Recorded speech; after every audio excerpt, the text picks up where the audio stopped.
Joyce Woodworth. Welcome to the Spirit of Winona. We are currently at the Elmer Duellman farm in Fountain City. Elmer is the ultimate collector. His collection of vintage toys goes on forever. He has the nation's largest pedal car collection, and he restores and collects a variety of regular cars. Elmer and his wife Bernadette live on the hilltop above Fountain City, Wisconsin, where they have a fabulous view of the Mississippi River. They have a prime spot of land on Eagle Bluff, which is the highest point along the Mississippi. In the early 60s, Elmer and Bernadette began a salvage yard with one car. It has since grown to thousands of castaway automobiles, also known as junkers. The salvage operation is now owned and operated by their sons, but one still gets to weave his way through this maze of cars now used only for parts to arrive at their museum. At the end of the road is one of the most primo spots anywhere along the Mississippi River.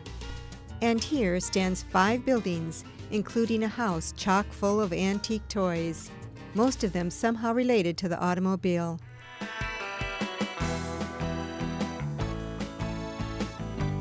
And cars, hundreds and hundreds of them.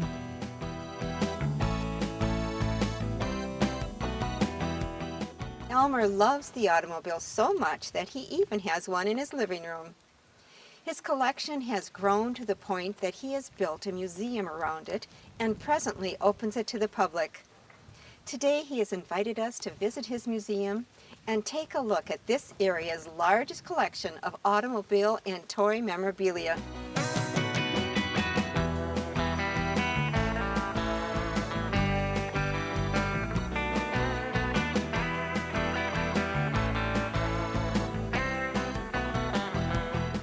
We're sitting in Elmer's living room right now, believe it or not, with this fine-looking little puppet here who looks like he might be a magician and looks like he's reading all about Elmer's Toy Museum. And at this time, I need to introduce Elmer Duellman. Hi, Elmer. Hi, Joyce. How are you? I'm great. Welcome to the Spirit of Winona. Well, thank you. Now, I don't know many people at all who have an automobile in their living room. And this little fella right here, now he looks like a magician. Let's start with this guy. Tell me about him. Well, he's from 1910. He's from Paris. And I got him out of Canada. So any more than that, I don't really know a whole lot about him because I wasn't born then yet. Well, let's talk about you, about your collection. You have probably the largest collection of cars and pedal cars and toys that anyone could have probably in the whole nation. Tell me first off, way back, how did you ever get involved with collecting such things? Always liked old things, so I started probably when I was very young. I mean, I remember in the 50s, I liked 32 Fords, but I couldn't afford any. But I started fixing cars when I was very young, painting cars when I was 13 years old and stuff. So by the time I was 18, I had bought, fixed up, and sold 42 cars. And I have the 58 Chevy I bought in 58 yet. I mean, I still have it. Wow. How many miles does it have on it? 396,000. This black 58 Chevy was Elmer's pride and joy when he was 18. The 396,000 miles he put on it proves that it is one of his most special cars in his collection. In the 50s and 60s, he used it for drag racing, and he met his wife Bernadette while cruising around in it.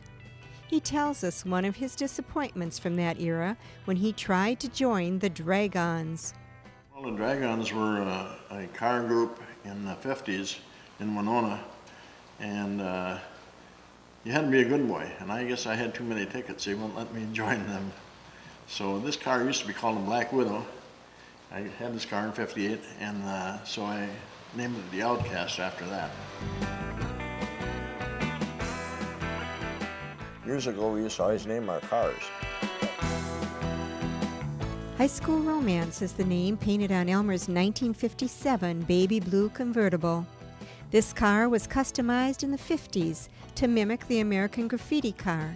It has a shaved hood, shaved trunk, and shaved door handles. Beautiful pinstriping was painted on the hood and where the door handles once were attached. The original baby blue steering wheel is contrasted with the customized white tufted leather upholstery. But a 57 is a hot car to this day, a hot seller, and they were a fast car. How many automobiles do you have? Actual, regular, large automobiles? Over 100 in my collection. A little bit of every kind. I mean, I just like them all.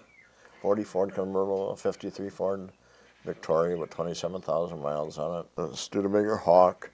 There were 68 GTX convertible and 69 Winona convertible. There's Chevelle convertibles. There's Camaro convertibles in there. There are Mustang convertibles, Mustang Fastback, 65, 66, 67 and 69 Camaro convertible.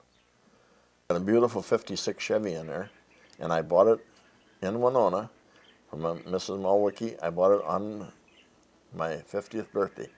So that's kind of a special car. Bernadette has a 59 Chevy convertible. I bought it for her birthday. She likes 59 Chevys, so I got her that for her birthday. And there's a Studebaker Avantis. What's so special about the Studebaker Avante? Well, they were fiberglass, and they only made them 63 and 64. And by 66, Studebaker was broke, so there were. But Avanti did. A company bought Avanti, and they made them for many, many years after that. In fact, they still may make them, I don't know, but they were a fiberglass car back at that time already. Why were the 57 Chevys so infamous? What was so special about that year? I wasn't that fond of a 57 like a lot of the other guys were. I liked the 58. I think they were so unique. They only had that car for 1 year, and I always liked the 58 Chevy. How long have you had that beautiful 58 red Chevy? I probably had it 30 years. In fact, I bought that car in Winona, believe it or not, for $400 when I bought it. So you know how long I've had it. Now that car would bring maybe 35 to 50,000. Is there a car made today that might be considered like a 57 Chevy someday? The cars today are fuel injected and so much computerized, I don't think those cars will even run in years to come. Plus they make many, many of everything nowadays, so I can't see where there'll be one. You know, I have a PT Cruiser, and everybody thought it'd be a collectible car, but they made thousands. I mean, probably even 1 million of those things already, so they're not going to be a collectible. So you don't see anything as a collectible someday? Not unless it's very limited production. Yep. As far as collecting, probably the latest one I have in the collection is an '82 Camaro Indianapolis pace car. He also has a unique car from that same year, which he bought brand new in 1982, a LeBaron Chrysler convertible. It's called a Mark Cross Edition. Lee Iacocca was running Chrysler at that time, trying to get it back on its feet, so you had to actually send the money before you could get the car. And so it's a very limited. I only have 260 miles on it. I just kept it new. I don't know why, but I did.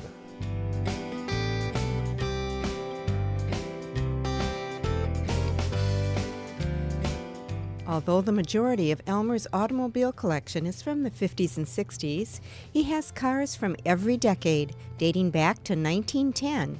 He also has several very unique race cars. It was built in the late 30s, and it has a V8 Ford 60 engine in it, which Ford made in their cars in 1937. This car was completed in 41 and was started racing, and then it sat from 41 to 47.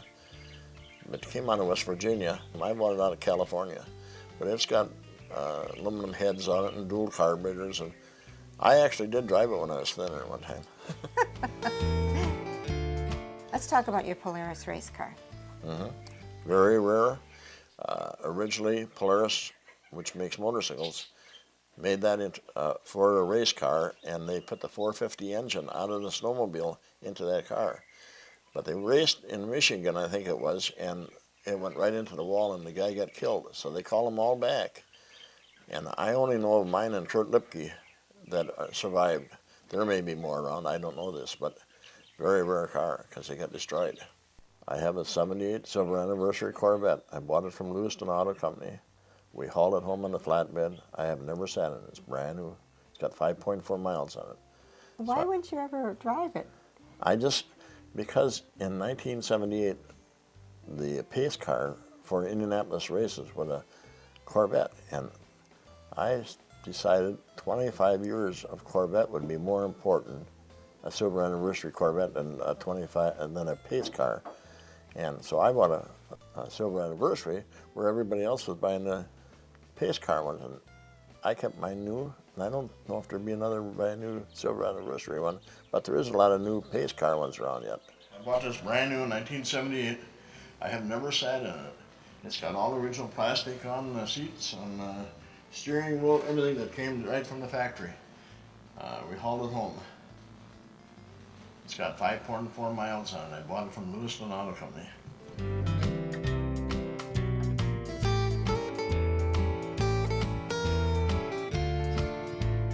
Elmer even found and bought the 5-piece luggage set that was sold as a promotional item, along with the silver Corvette.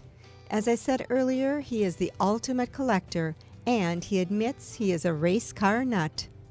I'm kind of a race car nut, so. You are a race car nut? Yeah, I guess I am. How long have you been a race car nut? All of my life. Since I can remember listening to the Indianapolis 500 when I was 8 years old. And I remember Bill Volkovich, I think he got killed in 1952, and I felt so bad. I'd have been 12 then, so. But I remember some of the drivers that didn't make it, quite a few of them. The side of this car is off of Dale Earnhardt's car in 1997 Monte Carlo. I bought that at a benefit auction at the Living Legends of Racing banquet in Daytona Beach, Florida in 1998. Every year I go to that banquet and I end up buying something, but this is really special because, as everybody knows, he passed away 5 years ago. I go to the Daytona 500 every year, to 45 of them I've been to. Wow. I have a Plymouth Superbird Roadrunner, made in 1970. It was made especially for Richard Petty to race in NASCAR. I have the '69 Dodge Charger Daytona, which is very, very rare. That particular car was made like for the Bobby Isaac number 71 race car. Mine only has 304 miles on it, and I bought both of those cars new. These are two of the most unique cars I have in the museum here. They were built special for racing. A '69 Daytona behind me was, they only made 500 of them, and we've never found 500, but they were made special for racing. In 1970, Richard Petty was racing Plymouths, and they made a Roadrunner Superbird for him. So this is the type of car he had. These cars were well over 200 miles an hour in '69 and '70 already, and they had poor tires. If they had today's tires, they'd have been running 240. The kiddie cars that you can see up here, they're pedal cars. I had a man pound them out of a sheet of metal with his English wheel and had them painted the same color as my cars, and the two above are painted the same as what the K&K Bobby Isaac car was and the '43 Richard Petty car. Elmer's love of the fast car makes him an avid collector of the muscle car. These were cars generally built between 1960 and 1972. They are known as high-performance vehicles with big engines placed in relatively small cars, making them fast as well as affordable for the average buyer. I have a lot of muscle cars. I have a 427 Ford Fairlane, which is very, very rare. When you ordered this car, you had to sign an affidavit stating that you knew it was going to use oil. The engine was very noisy, and that it was going to use a lot of gas. That was the actual affidavit you had to sign in order to get this car. Tell me about your history with it. When did you buy it, and why did you buy it?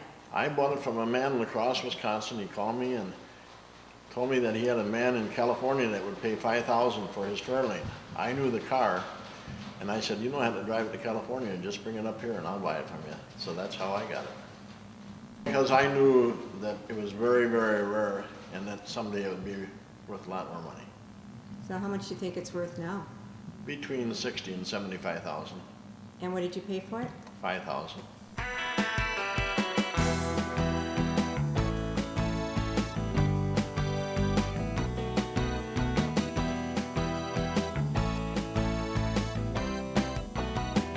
'70 Chevelle, two-door hardtop. This is what you call a muscle car. It has a big motor, the 396 motor in it. This actually belongs to my son. He was going to sell it, and I told him, don't sell it. You'd be very sorry because you'll never get it back. So we still have it here. This is another very, very rare muscle car. This is a 66 Belvedere 2 with a 426 Hemi, two-door sedan. One of 3 made, is from what I understand. Very rare. Tell me about your Rolls Royce. Well, it's the only Rolls Royce in Fountain City. It's a 1933. I bought that at a cruise auction in 1973 at Minneapolis. I told my wife I was going to buy that car that day. But the car we're sitting by, I also bought that day, and I didn't bring it home because I was afraid to kind of tell her. And so I brought it home and I put it in the building, and when she saw it, she said, "Boy, that's pretty enough to put in the house." That's how it really got here. What year was that? How long have you had this car in your house? 1975, we put it in the house, right, Bernadette? You've had this car in your house since 1975? In and out, yes. We used to drive in and out all the time. Ah, do you ever sit in it and watch TV? Years ago we might have, but not anymore.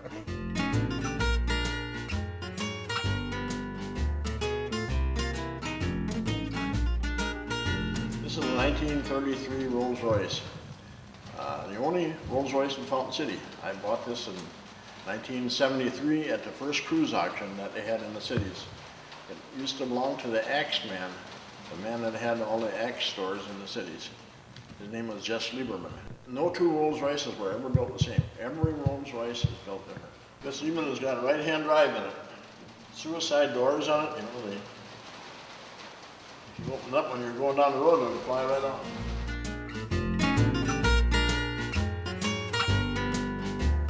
Amongst the collection of Elmer's automobiles, we come across a few that he just bought for fun, such as his amphib car, which can run on land as well as water. It was made in 1964 with 4 cylinders, and it really does run in the water like a boat. Underneath the car in the back, you can see the propeller sticking out. The exhaust pipe is up high so it stays out of the water, and the lights and horns stick out on top of the car so that other boats can see and hear this unusual automobile as it motorboats past them in the lake. Another fun car Elmer bought primarily for the orange and black color is the 1975 Excalibur, made on a production line in Milwaukee. It is a limited production phaeton or open-air car with Continental twin side mounts. The horns in front play a tune. However, they are powered by the battery, which currently needs to be charged, and in order to do that, Elmer would have to remove the Continental kit on the side just to get into the hood, which is at least an hour's work. Not a practical car, but it sure is cute. Street rods are also fun cars, and Elmer has several. Well, the street rod is an older car with late model running gear in it. This originally came with a 6-cylinder in it, and it's a 34 Plymouth, and they put a Chevy V8 motor with an automatic transmission and a positive traction rear end. And the ones that they're building nowadays, they even put air conditioning and stuff in them, power steering on them. This does not have that because it was built 21 years ago. Back in the 50s already, we were doing 32 Fords and Model A's, putting V8s in them. These came with small little 4-cylinders or 6-cylinders in them, and that's why they call them street rods. Is there a car that you might still be looking for? No, not really. I don't even look for them anymore. I mean, the buildings are so full, I don't have room to put them anyway. Put another one in. Do you ever go in there and start these cars up to make sure that they're running? Oh yeah, I usually try and start them all every 3-4 years. Mm-hmm. Yes. Well, tell me, who takes care of all these cars? My wife washes those cars about every 2 weeks when we're open with the museum. Really? Yes, she does. Let's talk a little bit more about your wife. Now, I understand that she's been really your partner through all of this. Absolutely, 100%. 40-some years now, 42 and a half years. So has she been also a partner in collecting with you? Oh yes, and she thinks the same way I do and everything, so that's kind of nice. Okay. Well, maybe I can talk with her a little bit, because I see all these dolls, and now I'm thinking they're probably more her collection, aren't they? Oh yeah. Okay. Yep. Everything belongs to both of us. I'm still now standing in the living room of Bernadette and Elmer Duellman. Hi, Bernadette. Hi, Joyce. How are you today? I'm fine, thank you. And this is Bernadette, who's been actually a collector along with her husband Elmer for many years. I've been right by his side. Well, how have you Helping. been able to, have you just been enjoying the whole thing, or have you been putting up with it? Tell me how you feel about it. Oh, no, I enjoy it. There's nothing to put up with because it's fun getting all the collections with him, doing them. And we work hard at it because once you get the collection, you have to keep it up. You have to keep it clean and keep working at it. Now, this is actually in your living room. Do you actually allow people to come in? Is this part of your museum show? Yes, it is. We just opened the house as part of the museum, and people come in and view the dolls, the toys that are here, and the bald eagle, and anything else. Of course, the 1929 Model A Phaeton in the family room here, so we have a good collection in the house, too. When is your museum open? We will be opening May 14th and 15th this year. That's our first opening, and we're open 2 weekends a month. And we have a regular schedule that people could call us and find out the schedule. So you're open through May through October? May through October, yes. Okay. Now you have dolls behind us. Now is this more your collection, or you both are part of this as well? Oh, we're both part of it. We enjoy doing it. And this little guy here, I fell in love with him at a toy show one time, and I didn't buy him. But by the time the toy show was over, Elmer brought him to me. So he's just kind of a little special guy. Oh, he is And sweet. He sits here in my in the high chair, just watching. Well, let's talk about your collection a bit. What's your oldest piece here? Well, we have several dolls that are from the 1850s. So that makes them over 150 years old.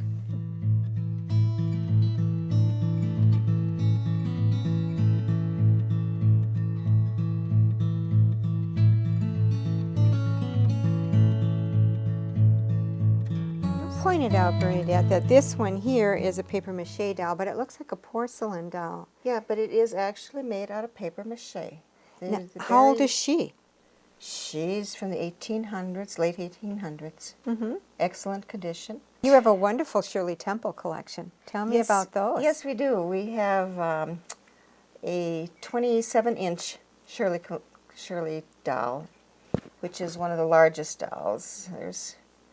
And some of them look they must have taken her picture and just made the doll just right, exactly like her. And some aren't as pretty, but they all have the curly hair.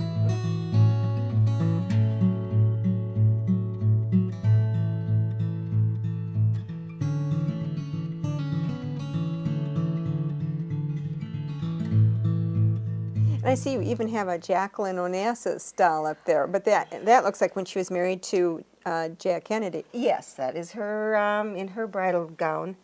I never had a bride doll, so that when I saw that, I thought, well, that would be a beautiful addition to the collection for the museum. What would you consider perhaps a rare doll here? Well, I guess there are boy dolls. They didn't make very many boy dolls, so the boys would be quite rare. And another couple of unique ones would be the mannequins. We put the clothes on them that my girls wore. Oh, so that makes them unique to me. Uh-huh. And you also mentioned the eagle over here. Tell me about him. Oh, the eagle, yes.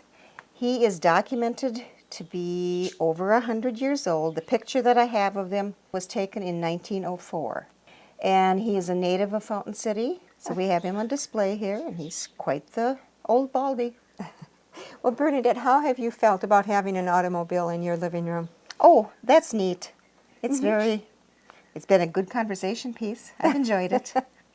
Okay, thank you so much. Thank you. This has been Joyce Woodworth. Please join me again next week for the second part of the Elmer and Bernadette Duellman story, when we see one of the largest toy and pedal car collections in the world. Till then, enjoy the Spirit of Winona.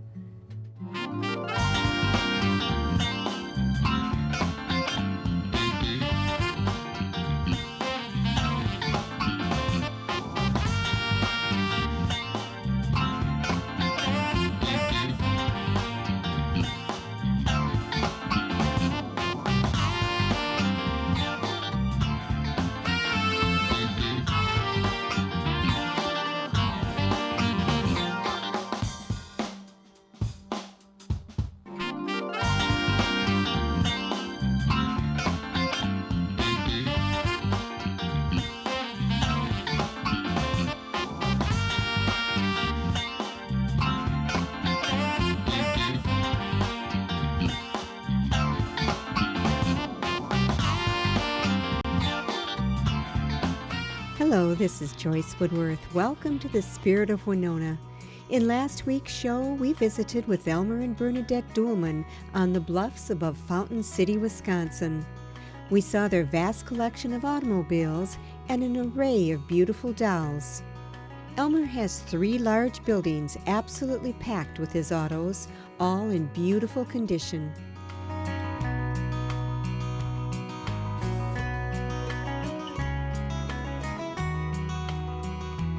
Hanging from the walls and standing on shelves above the cars, we see his collection of bicycles. He has bicycles from every era. He has high-wheel bikes made in the 1880s and a nice collection from the 1950s, including bikes with Gene Autry saddlebags, every little boy's dream during that time. He also has more current bikes, some brand new and never been pedaled. He has doodlebugs and go-karts.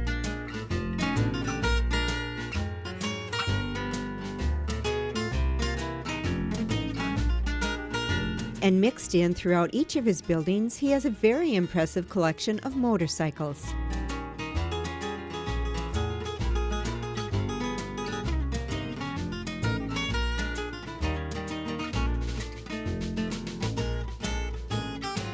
Several have sidecars, such as this Harley-Davidson from 1937.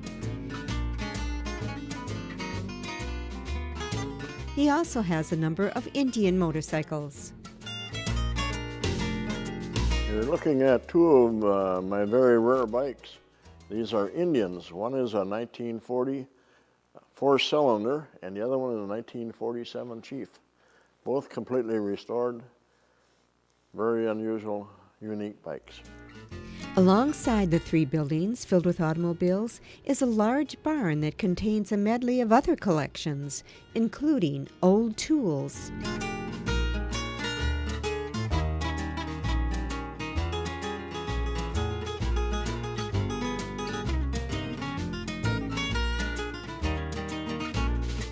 toy tractors,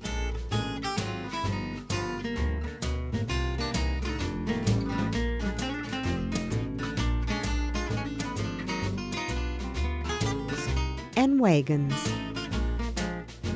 Today we will learn more about Elmer Duellman and see how his love of the automobile grew into accumulating one of the largest pedal car collections in the world and one of the largest toy collections in the nation. Elmer Duellman grew up in Fountain City, Wisconsin. His home stood behind his father's A&W root beer stand and Shell station on Highway 35.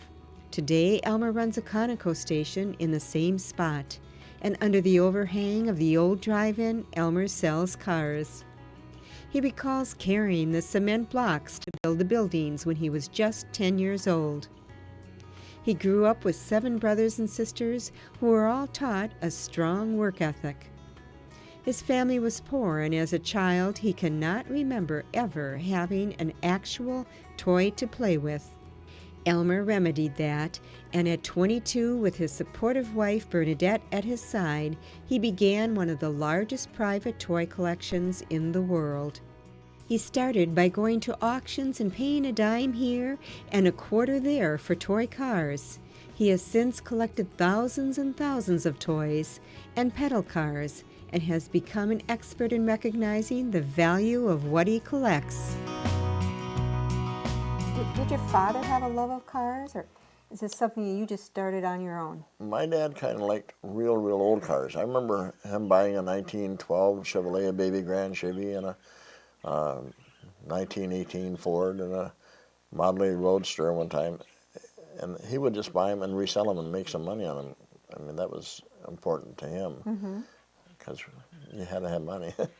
But no, he really never had the liking that much for a car. He kept his car for a long time always. What is your favorite thing to collect? Well, it's much easier to collect the toys now because the big cars take a lot of work to keep them up. Pedal cars, I have lots of them. There's over 700 on display.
So you have over 700 of them. And then I saw outside you have another whole wagon load of them. Tell me about those. Well, a man called me here a couple of weeks ago and he wanted to sell 82 of them, so I bought all 82 from him. Where do you generally get all your collections from? People call you and people bring it to you. I used to have pickers pick them up at auctions and so on. They'd call me and say what was on auction and I'd tell them to buy it, you know. So Vernon and I would go to Indianapolis or Chattanooga, Tennessee on a weekend and pick up our prizes that someone bought through the week for us. What's the most you ever paid for a pedal car? Lots. 18,000 was the highest price I paid for one. Now, when you bring them home, do you restore them, or do you just keep them in the original condition that you've gotten them in? I used to have a man restore them, Harold Himmelman. He passed away quite a few years ago. I've only had a few more done since then by other people, but I wish I wouldn't have restored any of them. I wish I would have left them, if they had 10% paint on them, I wish I'd left them alone. Now, why is that? Because they're worth more money. They reproduce them now, and how do you know if it's a reproduction? If you paint it, it looks like a new one then. This is a restored 35 Pontiac, which is absolutely gorgeous. But then, above my head here is my first pedal car I bought, 1971. I bought it White Bear Dodge at a swap meet. I paid $450. Was that a lot of money at that time? Wow. I had never seen a pedal car, and here this thing was sitting there, and I just had to have it. What was it that drew your eye? It drew my eye because I never had one, and here a little kid could have sat in that and rode around. Well, would that have been fun to have? So I've been collecting since, and the most valuable one I have is a Packard coupe that the doors, the children have to open the doors in order to get in and pedal it. This is a 28 Packard coupe made by American National.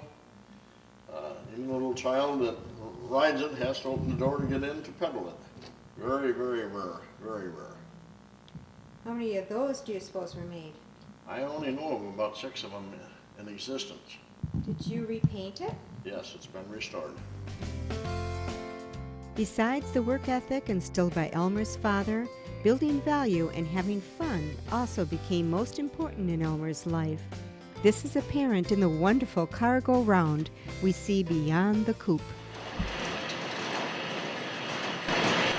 The cargo round was one of the favorite children's rides next to the merry-go-round, of course, in most amusement parks. This one was built in 1935, as were all the pedal cars that are attached to it. We put the grandkids in here and we give them a good ride. They have a blast doing it.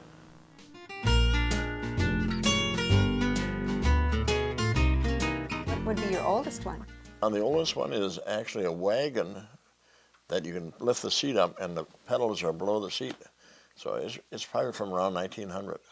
I got it from a lady in Indianapolis. It was so unique that I bought it from her, but I didn't have any room to bring it home the very first time I was there.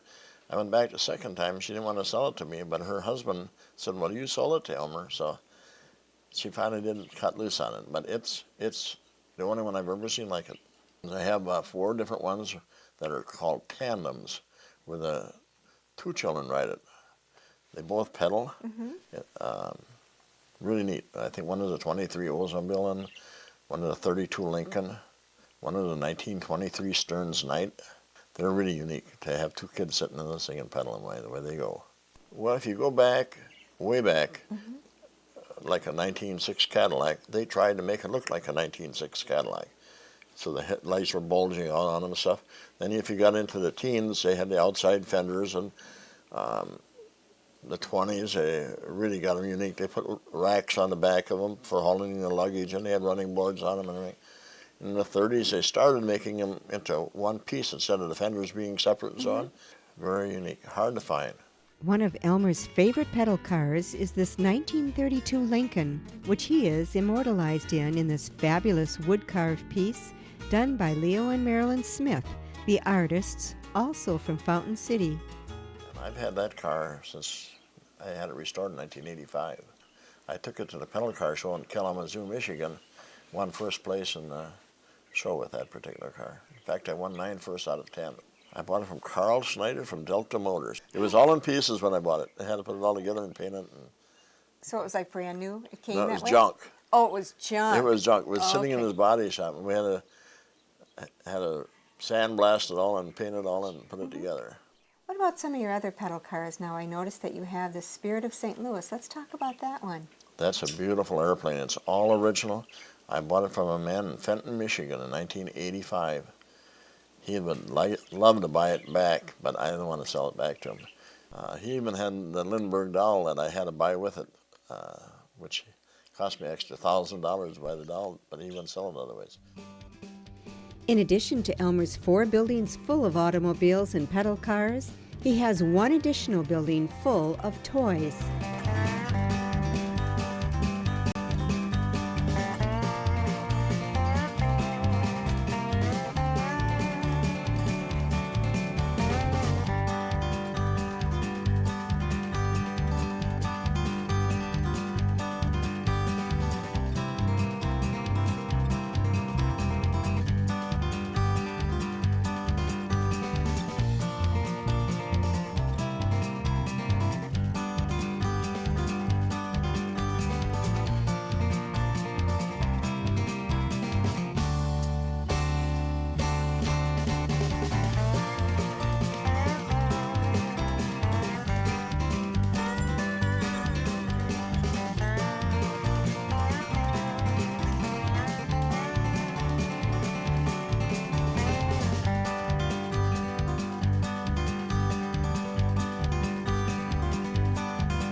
Talk about your favorite toys.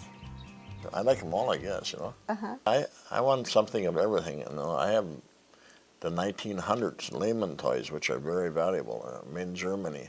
Probably even later than that they made them, but the early stuff is very unique. And they were very thin, wind up, hard stuff to find. Because you got to look back at those years. They didn't make millions of toys like they do now. I mean, if they made 1,000 of something, that was probably a lot. So they're pretty rare. They all are wind up. When you set them down, they go. This is Adam the Porter, and this is a dual chicken, pulling a little rabbit on the top. We're at a work of art here also. I mean, just look at the detail on all these things and what it would take to make this today. Well, these toys in the early 1900s were probably 25 to 50 cents each, and now if you can even find them, they're worth about 2,000.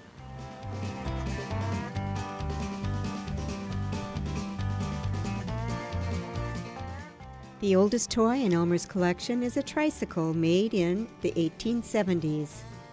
Another early toy made in 1893 is a sample of a sickle mower that the salesman would take around to the implement dealers to show the latest features in order to sell him the new model. Let's talk about the different groupings of toys. Well, I have a lot of different groupings. I have pressed steel, I have cast iron, I have plastic, I have Japanese tin, I have a lot of Disney, a lot of advertising trucks. You know, anything with private label advertising on it is really unique.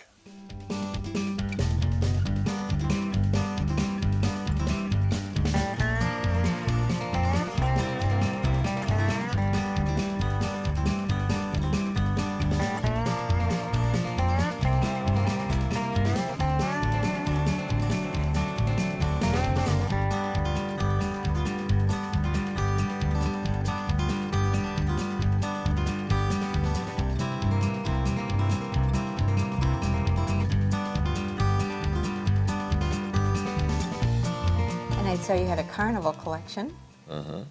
Got a lot of merry-go-rounds and Ferris wheels, a lot of different clowns and many, many things in the carnival and the circus park.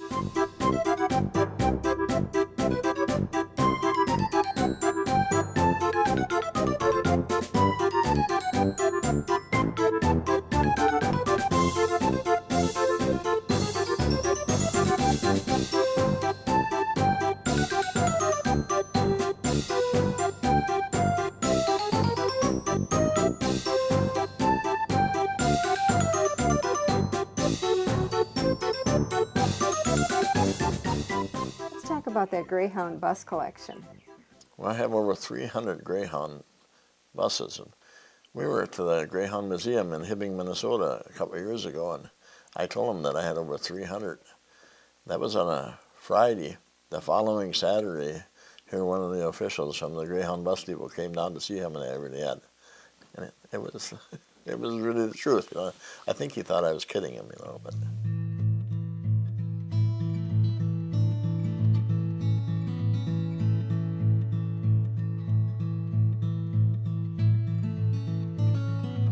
Well, I have cast iron toys, and cast iron toys, they came in tractors, they came in machinery, they came in motorcycles, they came in cars, they came in pickups, they came in moving vans, they came in lots of different things. And they're heavy, you know, but there again, if you dropped them on cement or something, they were cast iron, so they would break. I have a lot of motorcycles, Hubley motorcycles, and those were built early years, you know.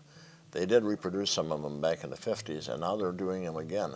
But the early stuff in 1910 and 15 are very valuable. Cast iron toys were made from the 1900s all the way up into the 50s, and now they're even reproducing them. But this is a Lincoln Zephyr here, and this is a Studebaker panel truck, about a 1932, and this is about a 36 Lincoln. I have quite a few cast iron in my collection. Well, they had pressed steel toys. Okay, let's talk about pressed Buddy steel. L didn't like the toys that he could buy for his kids in 1921, so he made his own company. And the Buddy L toys, you can actually sit on them and ride them around, and very unique toys. The highest priced Buddy L bus just sold for $41,000. And how many of those do you have? I only have one, and mine is not mint, so it's not worth anywhere close to that. But a good average one would bring 3,000 to 4,000. This is a Buddy L truck made in the 1920s. Buddy L, the man that made Buddy L Company, did not like the toys that he could buy for his children, so he made his own company. They were strong enough to ride on. They're a very heavy toy. Tonka toys are also pressed steel, and they were made in Minnetonka, Minnesota, you know. If you get some of the early private labels, the 50s, with all different private labels were on them, those are going to be very, very collectible. I mean, some of those will bring a couple $1,000s. What toys are the easiest to find? Right now, probably the Tonkas yet. The new stuff now is all die cast, and I don't like much die cast. I have the Tootsie toys from years ago are die cast, and I have quite a few of those. I mean, they were in the 20s and the 30s and stuff. Well, they were only 2.5 inches, 3 inches long, and they had twin side mounts on them, which are spare tires, and little white rubber tires on them, and the center of the wheel actually was wood, so the tire went around the wheel, and it would sit on a steel axle. And they made them in all the, I mean, they made them in Oldsmobiles and Fords and Rios and just Auburns and a little bit of everything. They have a real fine collection of tin motorcycles and motor scooters, Japanese tin marks, and I have a lot of race cars. I have the old tether cars that used to go around on a string, the Trimble Domes and the bigger ones. I have a lot of Japanese tin race cars in there, die-cast ones of vintage, old, 50 on back. Tell me more about those Japanese tin toys. The Japanese tin stuff came out in the 50s and the 60s, and they actually looked just like the real car. If you had a 56 Ford, or if you had a 56 Chevy or 57 Plymouth, they made them just look like that. And they're so colorful and unique.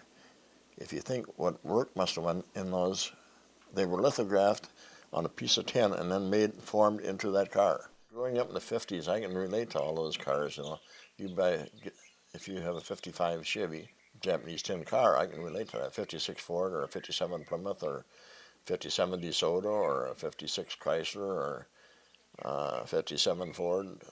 They even made them in rancheros and stuff like that. I can relate to all that stuff, and so they're beautiful. And they didn't make many of them.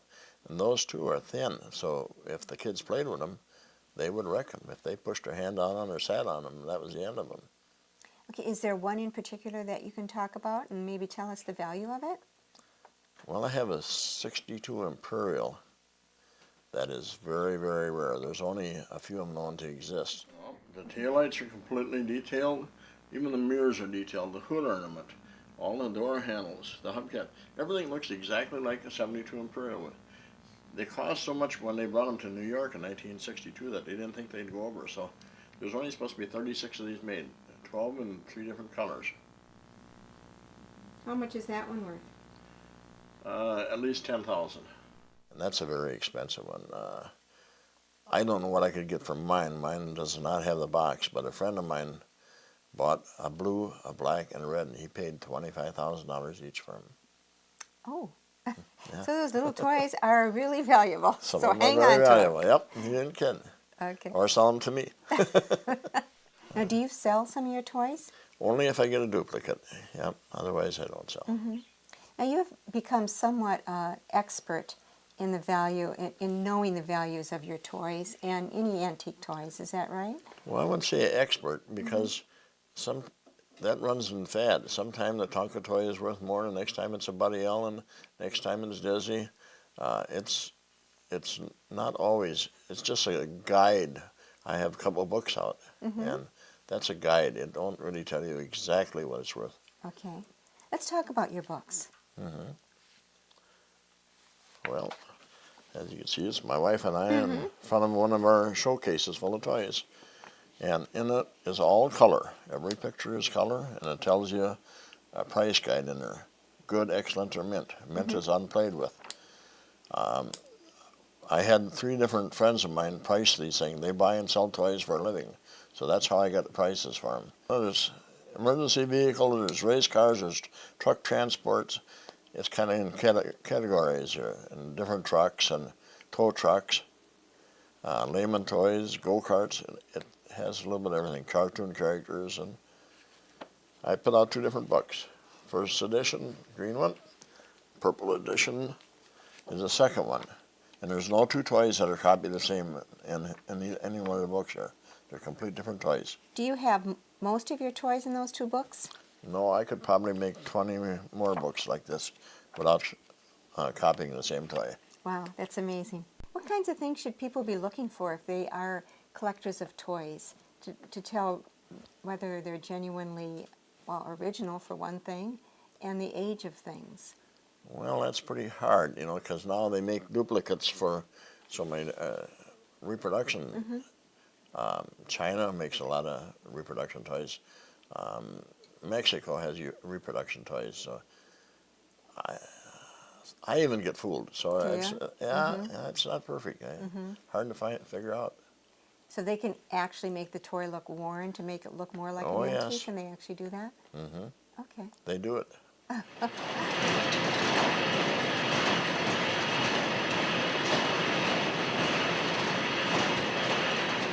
Well, Elmer, you have really got a phenomenal collection here.